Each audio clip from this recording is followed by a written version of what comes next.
கிறிஸ்துவுக்குள் மிகவும் பிரியமானவர்களே, கர்த்தராகிய இயேசு கிறிஸ்து நாமத்தினாலே உங்களை நான் வாழ்த்துகிறேன்.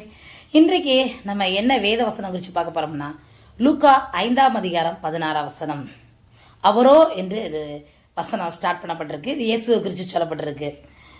அவரோ வனாந்தரத்தில் தனித்து போய் ஜெபம் பண்ணி கொண்டிருந்தார்.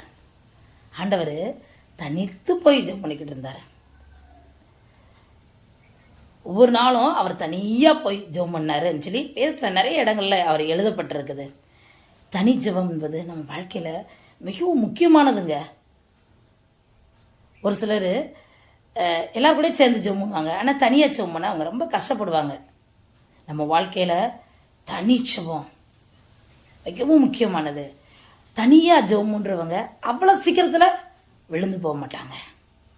ஆண்டவர் மோசையை பார்த்து, என்னை தனியாக சந்திக்கவா, நான் சொல்கிற இடத்துக்கு வா அப்படின்னு சொன்னார். மோசை போனார்.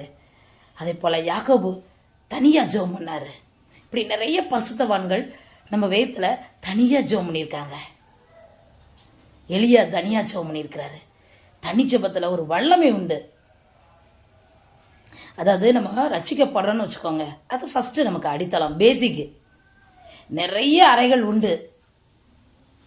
ஒவ்வொரு அறையிலும் ஒரு வித்தியாசமான, ஒரு வீட்டில் நிறைய ரூம்ஸ் உண்டு. ஒவ்வொரு ரூம்ஸுக்கும் ஒவ்வொரு மகிமை உண்டு. Kitchen, bedroom, hall, dining room, reading room, ஒவ்வொரு அறைகளுக்கும் ஒரு மகிமை உண்டு. அதே போல தாங்க கூட்டுச்சபம், தனிச்சபம், ஆல் நைட் ப்ரேயரு,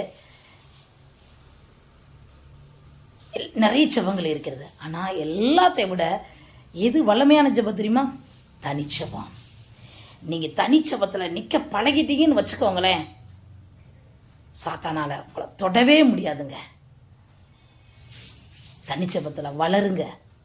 நீங்கள் தனிச்சபத்தில் நீங்கள் ஜெபம் பண்ணும்போது ஆண்டவரோட நெருங்கி கிட்டி சேர முடியுங்க.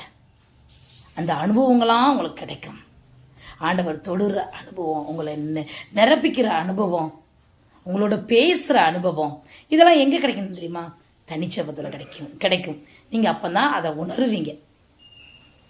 அதனால் தனிச்சபம் பண்ண கற்றுக்கொள்ளுங்கள், அதில் பழகிக்கொள்ளுங்கள், ஒவ்வொரு நாளும் வளருங்கள்.